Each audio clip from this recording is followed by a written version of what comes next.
Good evening student. बेटे आज हम लोग करेंगे हमारा chapter 3 census and method of sampling. देखो बेटे, in a previous video I already discussed about the sample techniques, but 2 techniques are left. First one random sampling, purposive sampling, systematic sampling, convenient sampling. यहाँ पर बच्चों 2 हमारी जो techniques थी, एक तो स्ट्रैटिफाइड सैम्पलिंग और दूसरी बच्चों हमारी कोटा सैम्पलिंग, जो बेसिकली उस वीडियो में मैंने डिस्कस नहीं की थी। इस वीडियो का बेटे बेसिकली मैं इस वीडियो में आपको डिस्कस करूंगी 2 जो टेक्निक सैंपल टेक्निक है हमारी। First one is stratified sampling. वैसे तो बेटे देखो, स्ट्रैटिफाइड सैम्पलिंग क्या होता है, पूरी पॉपुलेशन को डिफरेंट ग्रुप्स के अंदर डिवाइड कर दो, ठीक है। उस डिफरेंट ग्रुप में से रैंडमली आप क्या करो, कुछ ड्रम्स को, कुछ आइटम्स को एज ए सैंपल सिलेक्ट कर दो। ओके तो बेटे इसको हम लोग कहते हैं स्ट्रैटिफाइड सैम्पलिंग। स्ट्रैटिफाइड सैम्पलिंग क्या होती है, according to this method of sampling population is divided into different strata having different characteristics. यहाँ पर हम लोग बेटे पॉपुलेशन को बेसिकली डिफरेंट ग्रुप्स में, डिफरेंट क्लासेस के अंदर, डिफरेंट स्ट्राटा के अंदर डिवाइड करते हैं। डिवाइड करने का ऑब्जेक्टिव क्या है कि हम उनको डिफरेंट ग्रुप्स में डिवाइड करने के बाद एज ए सैंपल उनको सिलेक्ट कर सकें। तो देखो बेटे, according to this method of sampling population is divided into different strata having different characteristics and some of them are selected. और उनमें से बेटा स्ट्राटा में से हम लोग क्या कर लेते हैं, कुछ को एज ए सैंपल सिलेक्ट कर लेते हैं, जो कि क्या करें, so that entire population gets represented, ताकि वो पूरी एंटायर पॉपुलेशन गेट्स रिप्रेजेंटेड, ताकि वो पूरी पॉपुलेशन को रिप्रेजेंट कर सके। तो बेटे इसको हम लोग कहते हैं स्ट्रैटिफाइड सैम्पलिंग। क्या कहते हैं इसको, स्ट्रैटिफाइड सैम्पलिंग। स्ट्रैटिफाइड सैम्पलिंग वो होती है बेटे जहां पर हम पूरी पॉपुलेशन को डिफरेंट डिफरेंट ग्रुप में डिवाइड कर लेते हैं और रेंडमली उनमें से सैंपल को सिलेक्ट कर लेते हैं, और ताकि वो क्या कर सके, जो सैंपल हमने सिलेक्ट किया है वो पूरे ग्रुप को रिप्रेजेंट कर सके, नोन एज स्ट्रैटिफाइड सैम्पलिंग। इसका एग्जांपल देखिए बच्चों, मान लो बेटे 11th क्लास के अंदर 50 स्टूडेंट्स हैं, ठीक है बच्चों।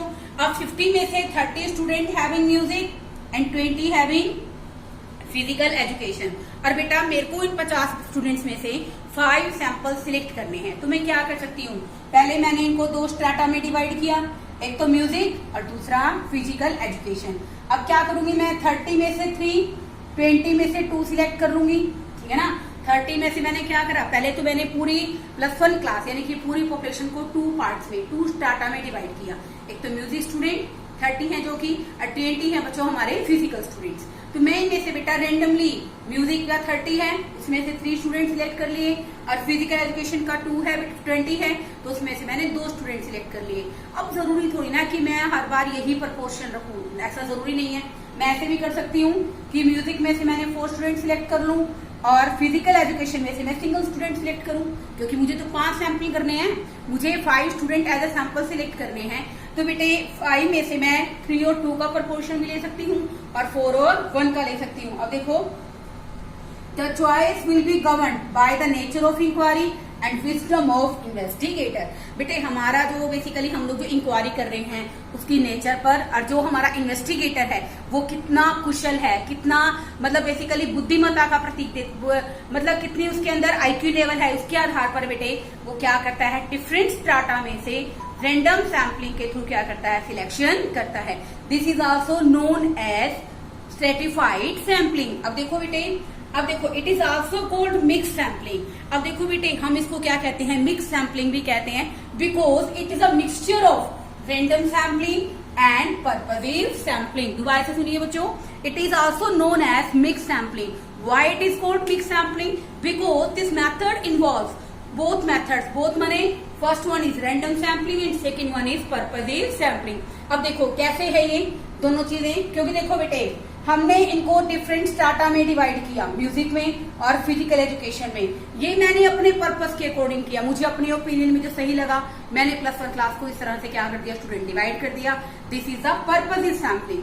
अब इसमें से म्यूजिक में से 3 स्टूडेंट्स को सिलेक्ट कर रही हूँ, यहाँ से 2 स्टूडेंट को कर रही हूँ, या म्यूजिक में से 4 को कर रही हूँ, फिजिकल एजुकेशन में से 1 स्टूडेंट को सिलेक्ट कर रही हूँ। This is known as random sampling. यानी कि जब आप डिफरेंट स्ट्राटा में डिवाइड करते हैं तो आप अपने ओपिनियन के अकॉर्डिंग आपको जो सही लगता है आप उसी तरह से डिवाइड कर देते हैं। This is known as purposive sampling. अब डिफरेंट स्ट्रैटा में डिवाइड करने के बाद बेटे जब आप लोग क्या करते हैं, इनको एज ए सैंपल सिलेक्ट करते हैं, तो दिस इज नोन एज, इसको क्या बोलेंगे हम लोग यहाँ पर कि वो क्या है, random sampling. That's why we can say that कि stratified sampling is also a mix sampling. अब हम बात करते हैं बच्चों इसकी मेरिट्स और डिमेरिट्स की।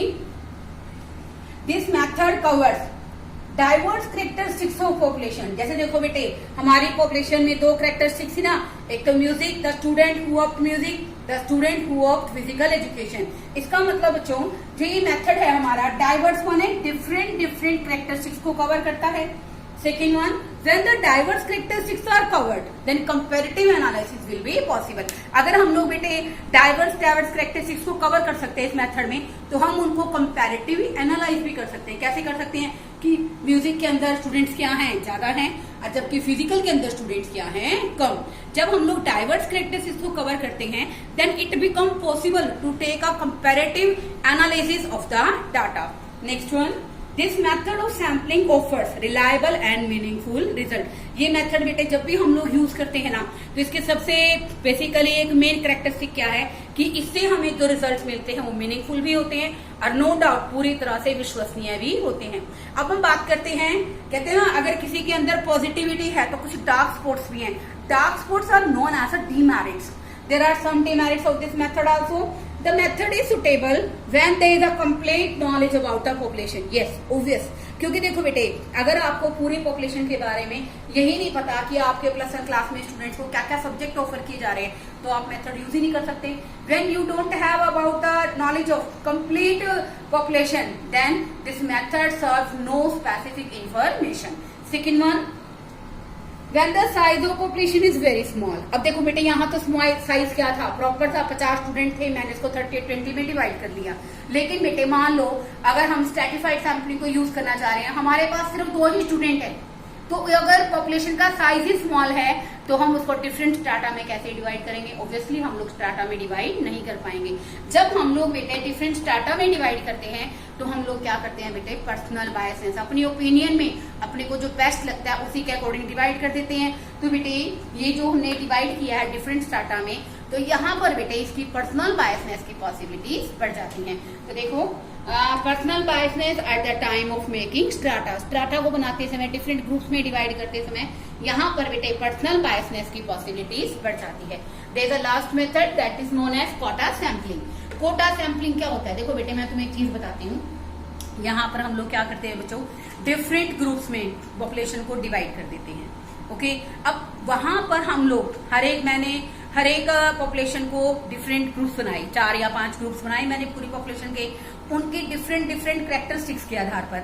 अब क्या करते हैं बेटे, जब हम लोग उसमें से सैम्पलिंग सिलेक्ट करते हैं तो सैम्पलिंग सिलेक्ट करते हुए हम एक कोटा फिक्स कर देते हैं। कोटा का मतलब क्या होता है कि क्वांटिटी फिक्स कर देते हैं कि यहाँ से हम लोग इतने सैंपल विड्रॉन करेंगे, यहाँ से हम लोग इतने सैंपल विड्रॉन करेंगे।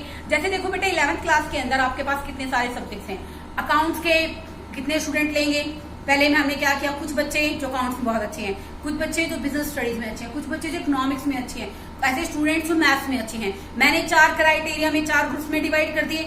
अब मैं फिक्स करूंगी कि अकाउंटेंसी के मैंने 5 सिलेक्ट करने हैं, मैथ्स के मैंने 4 सिलेक्ट करने हैं, बिजनेस स्टडी के मैंने 3 सिलेक्ट करने हैं, इकोनॉमिक्स के मैंने 8 स्टूडेंट सिलेक्ट करने हैं। When I am going to make a team, तो मैं कैसे करूंगी कि बेसिकली डिफरेंट ग्रुप्स के आधार पर पूरी की पूरी पॉपुलेशन को डिवाइड कर दूंगी और उसमें से बेटा कोटा फिक्स कर दूंगी। वो कोटा अपने को चेंज नहीं करना है, वो कोटा फिक्स है कि यहाँ से इतने परसेंट लेने, यहाँ से इतना परसेंट सैंपल सिलेक्ट करना है। This is known as quota sampling. Come to the point, in this method of population is divided into different groups में डिवाइड कर देते हैं, डिफरेंट क्लासेस में डिवाइड कर देते हैं according to different characteristics of the population. Some percentage of population are fix.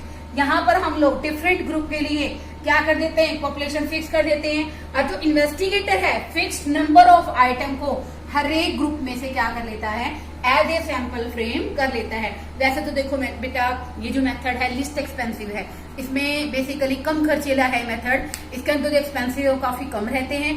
लेकिन बेटे यहाँ पर पॉसिबिलिटी ऑफ बायसनेस बहुत ज्यादा है, क्योंकि आप अपनी मर्जी से किसी का परसेंटेज ज्यादा फिक्स कर देते हैं, किसी का परसेंटेज कम फिक्स कर देते हैं, क्योंकि कहीं ना कहीं आपके ऊपर डिपेंड करता है एज ए मेन इन्वेस्टिगेटर। तो बेटे यहाँ पर पर्सनल बायसनेस की पॉसिबिलिटी ज्यादा होने के कारण जो रिलायबिलिटी है वो बेसिकली उस पर क्या लग जाता है, बहुत बड़ा क्वेश्चन मार्क लग जाता है। Due to personal biasness the reliability of result become questionable. जो हमारा रिलायबिलिटी है रिजल्ट की वो क्वेश्चनेबल बन जाएगी, उस पर एक क्वेश्चन मार्क लग जाएगा। क्योंकि बेटे जब आप परसेंटेज सिलेक्ट कर रहे हो ना, आप कोटा फिक्स कर रहे हो, उसमें आप सिर्फ क्या कर रहे हो, अपनी ओपिनियन में जो आपको सही लग रहा है वो कोटा आपने क्या किया है, सैंपल का फिक्स किया है। तो यहाँ पर बेटे पर्सनल बायसनेस की पॉसिबिलिटी ज्यादा होने के कारण रिलायबिलिटी क्या हो जाती है, खत्म हो जाती है। स्टूडेंट्स, अब मैंने प्रीवियस वीडियो के अंदर 4 मेथड ऑलरेडी डिस्कस कर दिए थे, टेक्निक्स आपकी जो बेसिकली 2 टॉपिक आपके रहते थे वो मैंने इस वीडियो में डिस्कस कर दिए हैं। आई होप आपको समझ में आए। Okay, thank you students.